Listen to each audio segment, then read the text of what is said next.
Okay, I don't have a lot of time battery wise, but I wanted to point out a few things that I ran into that may help the rest of you. Looking to get rid of your air ride suspension, or maybe you're just upgrading to R0 Gen 2.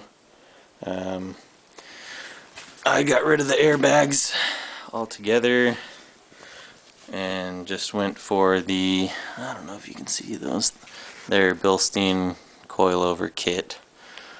Let me grab my light so we can show you what I'm talking about here. Okay, so first off, in the engine bay, you need to gain access to these 3 bolts up here. You got one there, another one there, third one right there. That's for your top mount, which is these 3 bolts here. You got one there, so that'll zoom in. One back up underneath there, and one back up underneath there too. You got your pinch bolt here, which holds your 2 ball joints on. As you can see, I smashed the crap out of mine, so I got new bolts to put in place there. Not too big of a deal. On the bottom, geniuses at Audi decided to put the bolt head facing back. So I ran into issues trying to get clearance. I don't know if I'll be able to get my light in a good spot. As you can see, now I've got the nut side facing there, because as I was trying to remove the original bolt, of course the head side was over here, so it was hitting right into this arm, so I couldn't get anywhere. So I ended up cutting that off, pulling the rest of the stud out and dropping it down, and now I've got that bolt with the head facing forward because you've got tons of room to come out that way. On the fronts, it's pretty easy as long as you can get by those few things. You just need to take this bolt out down at the bottom of the shock. You can take your pinch bolt out, pop your 2 ball joints out. Kind of have to hammer them up through the bottom there and there, if you can see back in there. And then those 2 arms should come up. You undo those 3 bolts at the top, and that should drop down. Mine had an extra little washer on this bolt here, which is really nothing, and you can just kind of yank on this whole upper mount until that falls off, and your whole assembly should come out. And then you pull off that top mount. On these old ones, you can see you got your bolt holes where that old mount kind of sits on top of here.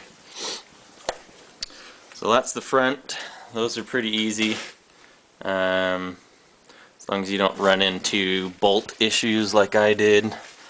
I'd recommend either just chopping that bolt off and sliding the rest of it out. I think that was the easiest way to go, but if you don't have access to a way to cut it off, then you're going to have to figure out another way. I know there's a couple other guys who had some more suggestions, so give that a shot. These are all mounted, ready to go. Need to slap my tires back on and drop it down, but I wanted to take the video first for everyone. Okay, now the rears, kind of a pain in the butt. Make sure you follow the directions on a few things. You're gonna have to pull off these little deflectors from the bottom A-arm here, and then you've got your wheel speed sensor cable that runs along there and up. You've got the sensor right there. Pull that out. I'd recommend pulling these 2 nuts off.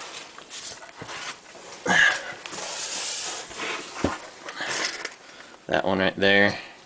that one right there. Then you can take that whole cable and just let it hang down. Then on the back side, you've got obviously the old air hose. Forgot to mention that with the up front, but that's pretty self-explanatory. For the ride height, you've got your sensor there and your connecting arm. Take off the bolt on the inside of the A-arm, right on the center of the screen there. That'll come up through on the underside. You want to take that off and move that arm out of the way, because you're going to be prying on that lower A-arm to get everything out. E-brake cable, pull that off. It's kind of a pain in the butt, but if you can push down hard enough here, you can slip that cable out of the top, and then take off your clip, get that out of the way. Pull the e-brake cable down and through and let that hang, get it out of the way. You got your 2 bolts up in the nook here. The pain about this is the top of this spring assembly goes probably another 4 inches up into there, so you have to compress this whole shock on the old air spring. You have to compress that down far enough, and you're going to want to push on that lower A-arm at the same time you're compressing the shock to get that out of there. I ended up using that crowbar right there and jamming it up in there, and I got it out by myself on one of them and had my buddy help me take the other one out. Pain in the butt, but just keep working at it and you'll get it. Don't worry about bending this up here, it's pretty sturdy.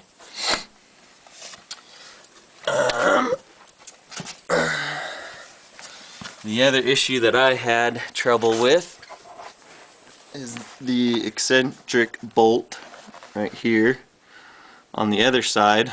Simply taking the nut off messed up my thread, so I had to I actually have a neighbor who's got a tap and die set so I could fix the threads on that one, but I ended up ordering the bolts, and for 2 of these bolts with the nuts is $40.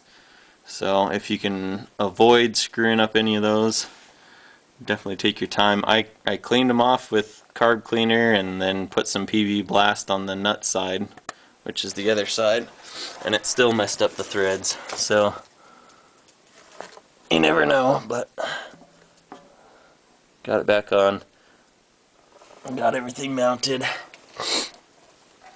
So once you get, I flipped those hoses, the air hoses, back on each other. Those clamps have clamps on 2 sides, so you can kind of just flip it back on each other. I'm going to see if I can find a nut and weld one end of it that'll fit on the end of that air hose, so it's not just exposed to all the road debris and water and garbage that's going to fly out of there.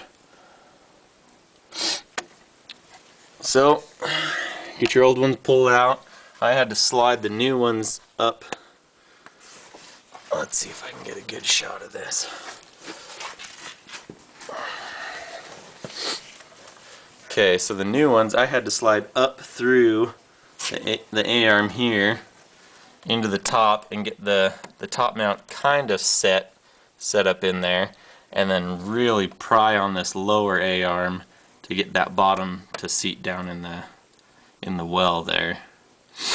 And that took 2 of us to get that done. So if you can't do it alone, definitely call someone up and have them come over, because it takes a lot of force to get that sucker in there. These springs don't compress at all, not like the air springs that you take out where you can let the air out and it'll, you know, squeeze like there's no resistance. These have a lot of pressure on them. So good luck.